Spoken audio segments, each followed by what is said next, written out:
Hi there, thank you for joining me for episode 3 of Fiber Dose. Welcome back, my name is Gavriella and you can find me across all the socials under Hello Gavriella, just at Hello Gavriella. Anyway, this week I wanted to talk about some things that I'm doing outside of fiber, although the episode will be mostly fiber packed. So grab your favorite drink, beverage, snack, project, whatever, and let's chat.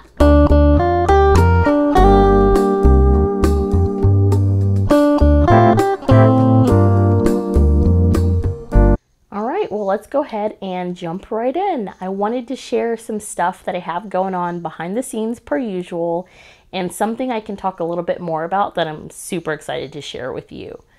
So I know it seems like I have a lot of projects going on. I usually do, and that's what is going to be so cool about documenting this whole process with you all, is that I'll be able to share more besides just pictures, especially things that aren't photo ready. But we're going to start off with my only FO at the moment, I guess. And it is the rainbow top. I finished it. I'm so excited.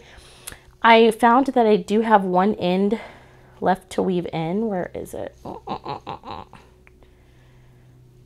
Here on the arm. But basically, as soon as I finished this project, I was like, let's weave in the ends right now because I love it so much. But this is what I have been working on for the past 3 episodes. And it's just a faux cardigan with some plain 1x1 ribbing details. But y'all, this is probably one of my favorite projects. Hopefully you can't hear the guys outside. They're doing some construction, so it's really loud. But anyway, I'm sorry about that if it's bothering you. But yeah, so all my curly hair is on it already because I've worn it already twice this week. But this is the blissful pullover. Not blissful, blissful pullover. And I named it that because it makes me so happy. It's just like the colorway, the simple construction, the edge details, like the faux button band. It's everything that I was hoping, and it's very rare when I start a project and it actually ends up being exactly what I wanted it to be from the beginning, because a lot of times I'll end up adding in a few details, or I'm like, there's not enough texture. We're going to add this in. We're going to add that in. And it ends up becoming something else, which is a beautiful process. But just for this, it was really nice for me to be able to just stick to the idea in my head and have it actually come out the way that I intended. So here it is. It's a short sleeve raglan, completely knit in the round pullover. And I wanted the button band, I told y'all last time I wanted the button band where it doesn't really open up. And so I thought, let's do a faux button band. And y'all, I'm going to have to insert a picture here, but look at the buttons. The buttons are just the perfect shade of pink. Ooh, okay, mirrored. Aren't they? They're just like literally the perfect shade of pink. And when I saw them in the store, I literally gasped because they were exactly what I was looking for. I told myself I wasn't going to buy buttons until the pullover was done. And now that it's finished, as soon as it was finished, I was like, we were leaving dinner and I was like, we need to stop at Joanne. I'm going to get some buttons for my top. And yeah, we're going to go home and sew them on. And that's exactly what I did. So it was kind of like truly meant to be. And that was really exciting. So this is actually going to be a pattern that I want to knit along with y'all because I want to make a second one. I wanted something that was super wearable, straight to the point, no flashy, I guess, details, and something that was just so simple because people love TV knitting and you can't always do that with projects. And even though this is a whole pullover, it took me about a week and a half to make, and I was designing it, so I had to be a little bit slower, more mindful on it. So I'm actually going to be including this pattern hopefully next week. Yeah, next week, so that we can all knit this together if you want to, because I already said let's knit the the Stephen West pattern, and I do have that. We'll talk about it in a little bit. But I want to knit another one of these, and this is going to be my kind of like mindless knit along project, and I just want to maybe do it over 4 weeks probably, and it's going to be free for my YouTube watchers, and anybody outside of that, they got to go buy the pattern. But I'm going to give you all a special code next week so that we can knit this together if you're interested. I just thought it would be something fun to do for springtime / summer. That way you can, you know, have knits to wear. It's like I mentioned, in Texas, you can't always wear your sweaters. So anyway, that's something I'm really excited for, the Blissful Pullover, and I will have a link to the post where I showed more on this pattern. But I will also have the pattern ready for you next week, and we can all knit it together. Isn't that gonna be so fun? Okay, let's move on. So I've been doing this behind the scenes a little bit because I wasn't able to really talk about it too much. But I have been working on a sample crochet project for Bethany of Woolberry Fiber Co. Woolberry Fiber Co. Sorry, Bethany, if you're watching this, I'm messing it up. Sorry. But y'all know Woolberry. She makes the most amazing yarn, and I'm literally always drooling when she has an update. And so she had a sample call on her stories, and I was like, you know, I'm super into doing granny squares. She talked about granny squares for some of her samples, and I was like, girl, I could do all of them. And so she came back with a counter offer of, how about a blanket with like the whole collection? I was like, really? Oh my gosh. So I have been chugging away at these little granny square puff stitches. I don't think I've done this before. Is this the okay, that's the front. But look how pretty. Oh my gosh, it's really not even coming up on camera, but this yarn, y'all, it's some of the squishiest, softest yarn. I don't know what base she uses, but these colors, like the pigment on the colors is so pretty. And this is from her Caboose collection. So, or animal caboose collection. It's based on animal butts and like animal behinds, yes. And so I'm assuming she didn't send the names of the yarns yet because we're all just sample testing or sample making. But I'm thinking this one might be for like a peacock. That's what it reminds me of anyway. And then I just chose my 3 favorite that I have done so far. And this purple is it. Let me see if I can. Okay. Do you see those little specks of like brownish and oranges? Like, y'all, this yarn is so soft. It's wild because I used to dye yarn, so I've touched a lot of yarn. I've also, you know, I'm a knitter and crocheter, so this yarn is amazing quality, and I just couldn't even wait to talk about it with y'all on the YouTubes. Do I sound Texas, or do I sound like I'm a Southern folk when I say S's on my words? My stepmom does it. She's got me in bad habits. Like she says, like Subways, like for Subway, like the restaurant, she'll say cereals for just cereal. Anyway, so I find myself doing that sometimes. But anyway, yeah, so these are the puff granny squares that I'm making, and this weekend I'm going to actually be doing Join As You Go, because I am using this pattern from, I'm not even sure, she sent me, let me see, just one second. She sent me a inspiration photo for the kind of granny square that she wanted. My kids might have gotten to this pattern. And so I went and found it, and I was like, well, I'll just buy the pattern by Naughty Crawl. Oh, there we go. Okay. Yeah, Naughty Crawl Crochet. So that's the name of her business. And the pattern is the Astrid Pillow. Isn't it so pretty? So yeah, instead of doing the multicolor, since this is supposed to be kind of zoned in and focused on the collection, I'm doing each square completely solid, and then the border will be a neutral color. So that's what I'm making for Bethany, and I'm super excited about it. Honestly, these puffs are so fast, and I'm doing 30 of them because I had mentioned, like, how about just like a little lap blanket? And I don't know, who knows what she'll do with the sample, but I can like imagine it on her YouTube. I don't know if y'all watch Bethany's YouTube, but she has a little page and she sits in a chair and it's so cute. And I can just like imagine it on the back of her seat. I just thought that would be really cute. That's what I'm imagining. Who knows? She might be gifting it or just having it in the shop. I don't know. So I'm just super excited. But that leads me to what am I using to create these? And I can't even believe I haven't shared this with y'all yet because my mind has been blown with these hooks. So this is the Tulip. Where's the other name? It's like Etimo. I can't even see the letters in my head. I'm pretty sure it's Tulip Etimo. I'll link it in the show notes so you can be like, girl, that's not what you're saying, but you'll know what I mean. So this is a hook set I grabbed from my local yarn shop, and I wasn't sure about getting a whole nother hook set because I have one, but the hooks, I didn't know enough about crochet to know what I was looking for in a hook. And so I knew I really liked the clover, but it's the most simple thing. So the clover hooks, they have this bit on the silicone. It just has like their branding.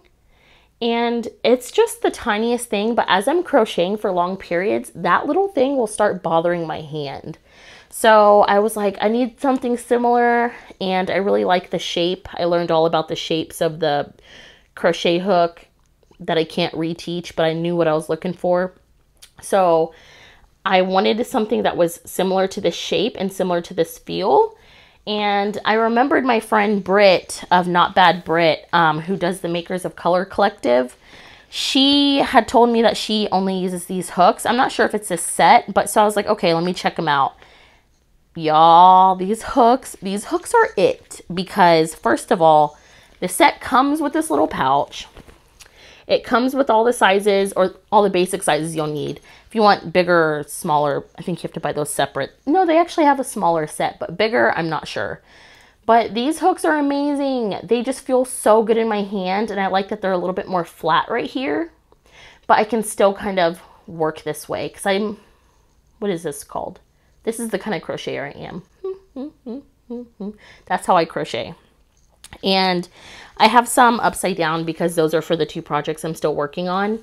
I like to still keep them in the case so I know exactly where they are at all times, because y'all, my kids will lose anything. They could lose it in an empty room. That crochet hook will never be found again. Anyway, and the set also comes with some scissors, and the scissors do have a little holder so they're not going to poke through anything. I sliced my toe a couple weeks ago on my other scissors because they were sharp, but I didn't ever have anywhere to put them, especially when you're like making granny squares, you know, and you need the scissors like every 10 minutes. I really appreciate this because I could just take the case, have it laying next to me, and know that those scissors are not going anywhere. It also came with this little gauge ruler. You don't know that you need things until you have them and you're like, wow, this is so convenient. So I really appreciate that, because even though I do have gauge rulers, the square gauge rulers, you know, sometimes it's not easy to lug them around, especially if you have a small project and you're only swatching, something like that. I swatch on the go. I know if you're watching this and you're like, it can change your tension, I understand that, but I still swatch on the go. And then last thing it comes with are darning needles.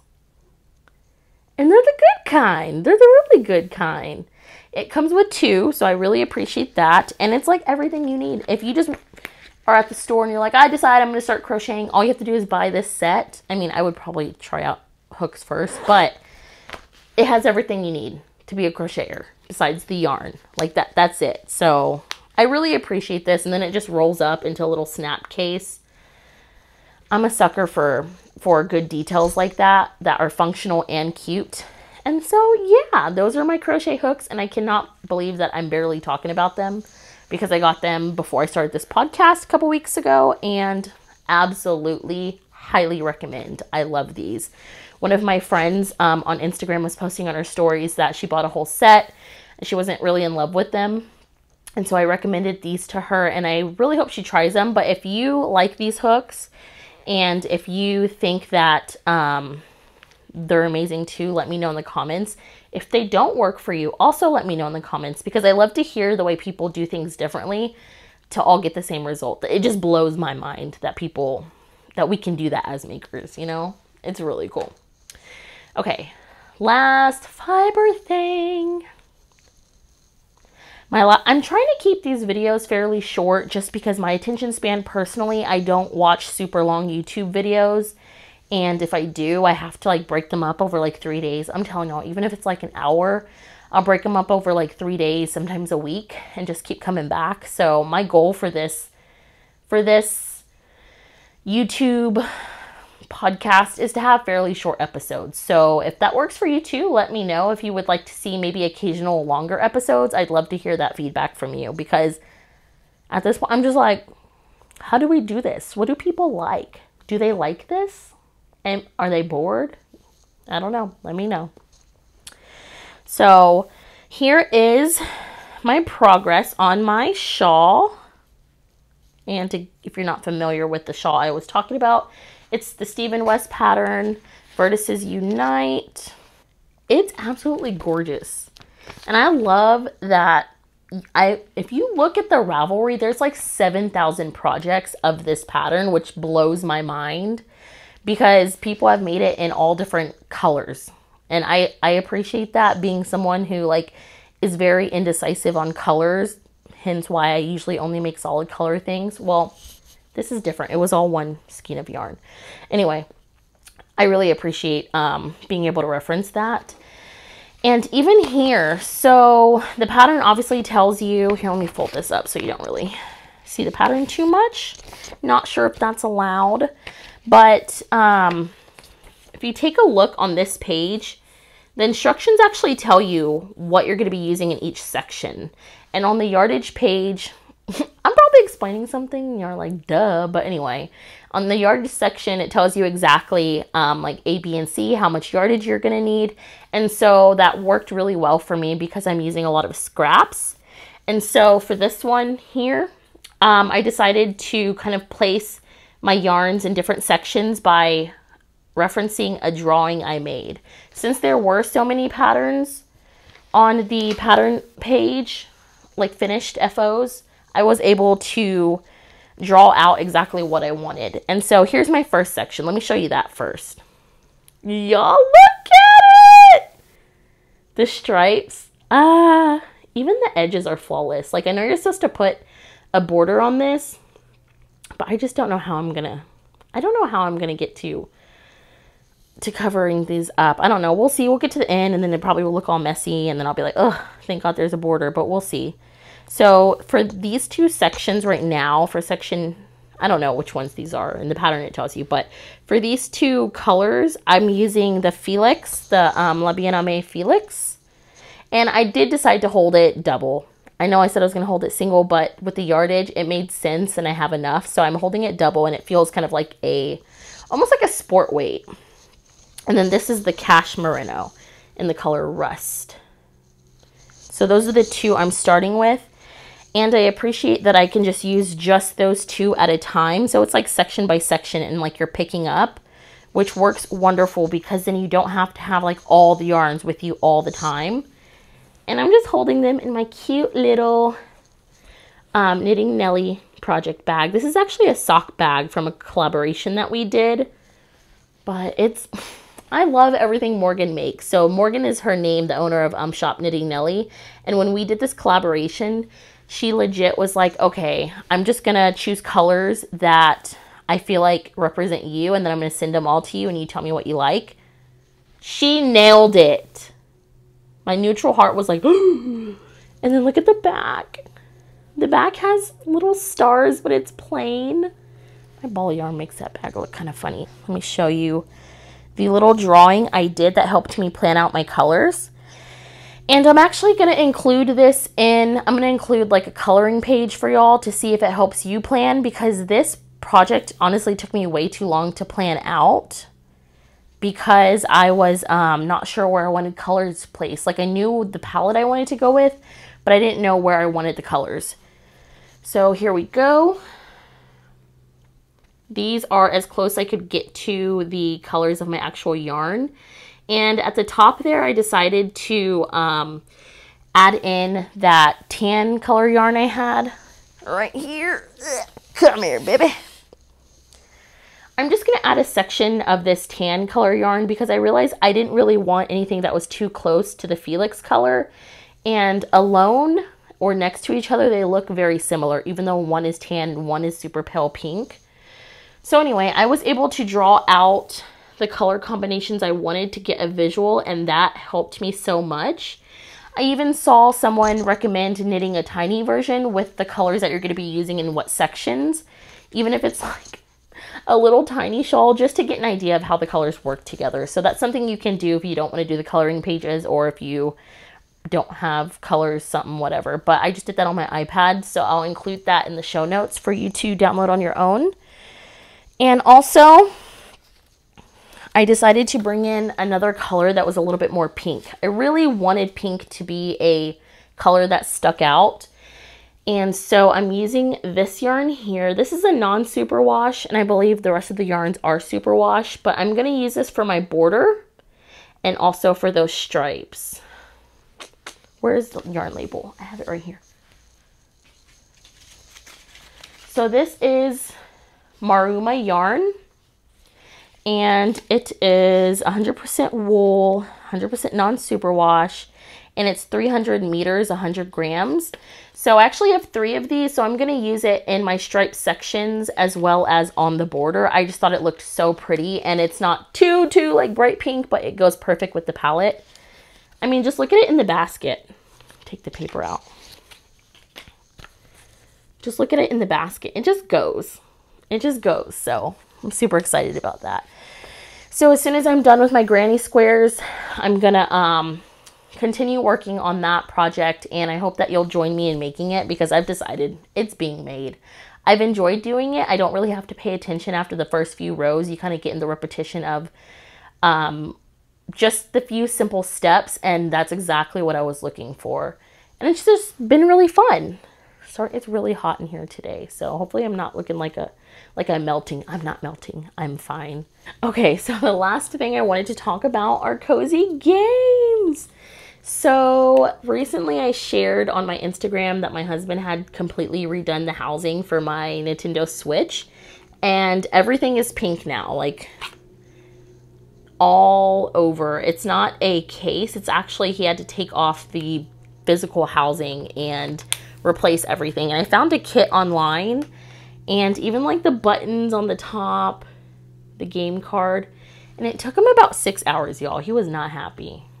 He was not happy, but I was at the knitting retreat, and so he did it and he got it done, and I think it was really worth it. I asked him if he would do it again. My sister asked him, and one of his best friends asked if he would do it for them, and he said no, I would never do that again. It took way too long, and it was so nerve-wracking, but it looks so good. Everything's working perfect. So sorry to any husbands or friends or girlfriends or boyfriends who have to end up doing this for their family members, but it's so worth it. And I wanted to show y'all on the screen because I shared it in my stories, and I actually shared it on my grid, and people they loved it. And this comes in all different colors. So if like black is more your thing, they have black. Well, I guess they sell these in black, but anyway, this is the OLED version, and it feels really solid. It does not feel raggedy at all. It doesn't feel like it's about to break. Even this back part for the screen, it even feels really good, like opening and closing. So the mechanics of it are really, really nice. I highly recommend that. And then it just goes in my little mushrooms. How cute. I'm really trying to finish my Legend of Zelda Breath of the Wild game. I think I have probably like 20 more shrines, but next month Tears of the Kingdom comes out, and that's part 2 of this game. I think it's the first time ever, maybe the second time ever, that they've actually made a part 2 of a game. So it's the sequel, and it's like 6 years later, 7 years later, but people are so pumped, including me. And so I'm working on getting the rest of those shrines in that game. Let me know if you're a gamer. I'm not necessarily a cozy gamer because I like 3D platforming games. I can go on all day. We'll do a separate episode. Let me know if you want a separate episode about gaming because I can talk all day about it. And so anyway, that's what's going on with my gaming activity. And then last but not least, I wanted to share the book that I'm starting to read. I just finished a couple of books. They were dirty books. Sorry I said it. They were dirty books. They were really good. I have them on my Goodreads page if you're interested. I'll link my Goodreads and you can just see what I rated and what I rated and when I rated, and you can decide if you want to read them. But my mom actually gifted me this book for Easter. Yes, I'm 31 years old, but my mom still gives me, well, they're no longer Easter baskets, but Easter presents. And she gives me a book every year, and I swear her books get better each year. And she actually bought this book for herself, for me, and my sister, so we're all reading it together. And it's called Black Candle Women, in case it's married and you can't read it. It's by Diane Marie Brown, and of course she saw it on Jenna and Hoda in the morning, like one of their morning shows.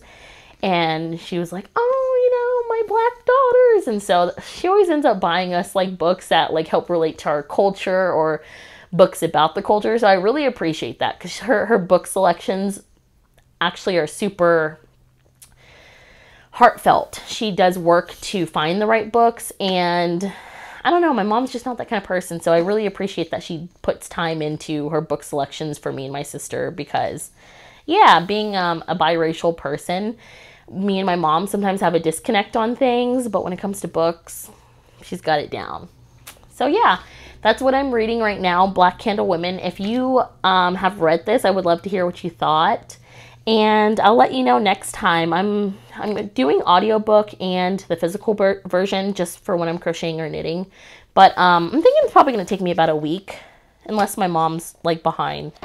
She works full time too, so if she gets behind, I'm going to wait on her. But otherwise, let me know what you thought about that book. I would love to hear your opinions. And for now, that's all I have. Thanks again for joining me for episode 3 of Fiber Dose. I can't wait to talk to y'all next time. See you next week.